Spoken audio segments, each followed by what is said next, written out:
अस्सलाम वालेकुम। Previous video में हम लोग सब फर्टिलिटी डिस्कस कर रहे थे, ठीक है। तो एक कंटिन्यूएशन है उस वीडियो की, ठीक है।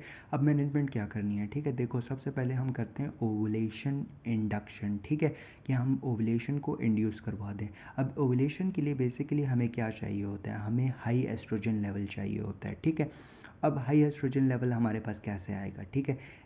पहले हम लोग देते हैं क्लोमिफेन सिट्रेट, ठीक है। क्लोमिफेन सिट्रेट बेसिकली ये होता है ना कि ये हमारे पास जो एस्ट्रोजन की सेंसिटिविटी होती है ना उसको कम करवा देता है, ठीक है। अब ऑब्वियसली अगर मेरे बॉडी में फॉर एग्जांपल 10,000 एस्ट्रोजन है, ठीक है, और उसकी सेंसिटिविटी मैं ख़त्म कर दूं, ठीक है, मतलब बॉडी उसको सेंसिटाइज ना कर पाए, बॉडी उसको सेंस ही ना कर पाए कि बॉडी में एस्ट्रोजन है भी कि नहीं है, ठीक है। तो क्या होगा कि मुझे तो मेरी दिमाग को तो लगेगा कि एस्ट्रोजन तो मैं सेंस ही नहीं कर पा रहा, मतलब कि नहीं है, तो वो और भी सिग्नल्स भेजता है, LH FSH का लेवल और ज़्यादा हो जाता है, अल्टीमेटली एस्ट्रोजन का लेवल भी ज़्यादा हो जाता है, ठीक है। तो इसकी वजह से क्या होता है कि आपके मल्टीपल फॉलिकल्स जो होते हैं वो मेच्योर हो जाते हैं। मल्टीपल फॉलिकल्स मेच्योर होते हैं तो मल्टीपल जो है वो हमारे पास प्रेगनेंसी के चांसेस होते हैं, ठीक है। अच्छा, फिर इसके बाद मेटफॉर्मिन दे देते हो। एरोमेटोज इनहिबिटर्स, उनका भी यही काम होता है कि वो आपके एस्ट्रोजन का लेवल कम कर देते हैं। अल्टीमेटली बाद में जो है आपका FSH ज़्यादा होता है तो एस्ट्रोजन ज़्यादा हो जाता है। इसके अलावा आप लेप्रोस्कोपिक ओवेरियन ड्रिलिंग कर लेते हो तो उससे भी आपका जो है वो ओवरीज जो होते हैं वो स्टिमुलेट हो जाती हैं, ठीक है। और एक आपकी इलेक्ट्रिकल एनर्जी है तो उसकी वजह से भी आपकी स्टिमुलेट हो जाती है, ठीक है। अच्छा जी, फिर इसके बाद हम लोग आते हैं, एक तो हम लोगों ने कर लिया कि हम लोगों ने ओवुलेशन इंडक्शन कर ली, ठीक है। अब अगर हमारे पास हाइपोथैलेमिक कोई प्रॉब्लम है ना तो आपने क्या करना है, गोनाडोट्रोपिन दे देना है, ठीक है, क्योंकि ऑब्वियसली उसकी कमी है। अगर हाइपरप्रोलेक्टिनीमिया है, ठीक है, तो उसमें क्या करना है, आपने डोपामीन एगोनिस्ट दे देना है तो जिसकी वजह से डोपामीन का लेवल कम हो जाएगा। थायराइड की प्रॉब्लम है तो थायराइड को आप ठीक कर लो, ठीक है। लाइफस्टाइल मॉडिफिकेशन कर लो, ठीक है। अब अगर ट्यूब में कोई मसला है, ट्यूब में एडिशन है, ठीक है, तो आप एडहीजियोलाइसिस कर लो, ठीक है। ब्लॉक ट्यूब है, ठीक है, तो आपने ट्यूबल सर्जरी करनी है, उसको खोल लेना है। इंडोमेट्रियोसिस है तो आप ऑब्वियसली उसको एबलेशन करोगे और उसको स्क्रैप ऑफ करके निकाल लोगे, ठीक है। कोई फाइब्रोइड है, कोई तो मायोमेक्टमी, स्टेरेक्टमी और एम्बोलाइजेशन वगैरह कर लोगे, ठीक है। ये सारी चीज़ें हो गई। फिर इसके बाद हमारे पास एक टेक्निक होती है जिसको हम कहते हैं इंट्रा यूट्राइन इंसेमिनेशन, ठीक है। इंट्रा यूट्राइन इंसेमिनेशन बेसिकली हम तब करते हैं या तो हमारे मेल के स्पर्म काउंट कम होता है, ठीक है, कि मतलब है नॉर्मल 1.5 ml तक होता है, ठीक है। अगर बहुत कम है ना तो आप फिर इंट्रा यूट्राइन इंसेमिनेशन करते हो। इसके अलावा या किसी रीज़न की वजह से वो इंटरकोर्स नहीं कर पा रहे, या क्वाइटल जो इंटरकोर्स के दौरान जो है उनको पेन हो रहा है, कोई और मसला है, ठीक है, तो आप जो है वो इंट्रायूट्राइन इंसेमिनेशन कराते हो, ठीक है। अब इंट्रायूट्राइन इंसेमिनेशन जब हम लोग करते हैं ना तो उसमें हम लोग बेसिकली मॉनिटर कर रहे होते हैं टाइम ऑफ ओवुलेशन, ठीक है, बाय ट्रांस वजाइनल अल्ट्रासाउंड, ठीक है, उसको हम मॉनिटर कर रहे होते हैं, ठीक है। अच्छा, जब ओवुलेशन का टाइम आ जाता है ना तो आप पेशेंट को देते हो बीटा एचसीजी, ठीक है। बीटा एचसीजी की वजह से क्या होता है कि वो तो आपको प्रेगनेंसी को, इम्प्लांटेशन को जो है वो सपोर्ट करता है, ठीक है। और दूसरा आप एलएच के इनहिबिटर्स, बेसिकली एलएच को आप इनहिबिट करते हो। कैसे करते हो, या तो आप जीएनआरएच को एनालॉग दे देते हो नॉन पल्सटाइन मैनर में, या तो आप जो है वो जीएनआरएच एंटागोनिस्ट सीधा सीधा दे देते हो, जिसकी वजह से एफएसएच का लेवल कम हो जाता है। अल्टीमेटली आपकी जो सर्च भी नहीं आएगा और आपका जो है वो फर्टिलाइजेशन और इम्प्लांटेशन भी हो जाएगी, ठीक है। फिर आते हैं इन विट्रो फर्टिलाइजेशन, ठीक है। अब इन विट्रो फर्टिलाइजेशन में हमारे पास बेसिकली ना कि कब होता है, जब आपकी कोई ट्यूबल प्रॉब्लम है, ठीक है, या ओवेरियन प्रॉब्लम है, या आपकी यूट्रस में इवन प्रॉब्लम है, ठीक है, या मेल में कोई प्रॉब्लम है, ठीक है, मेल और फीमेल की एज ज़्यादा है, इंडोमेट्रियोसिस है, या इंट्रायूट्राइन इंसेमिनेशन की है वो फेल हो गई है, तो तब आप वो यूज़ करोगे इन विट्रो फर्टिलाइजेशन, ठीक है।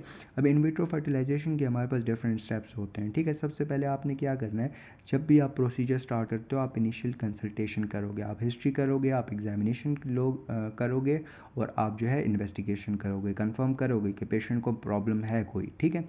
अच्छा, उसके बाद आपने पिट्यूटरी डाउन रेगुलेशन करनी है। पिट्यूटरी डाउन रेगुलेशन का बेसिकली ये काम होता है कि हम FSH और LH का लेवल कम कर लें, ठीक है।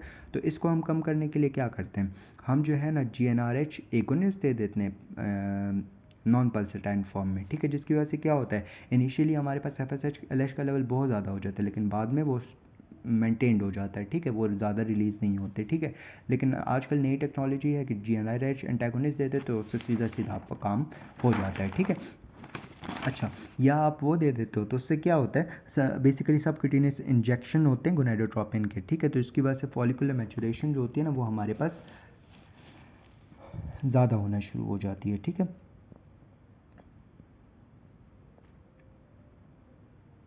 सही है।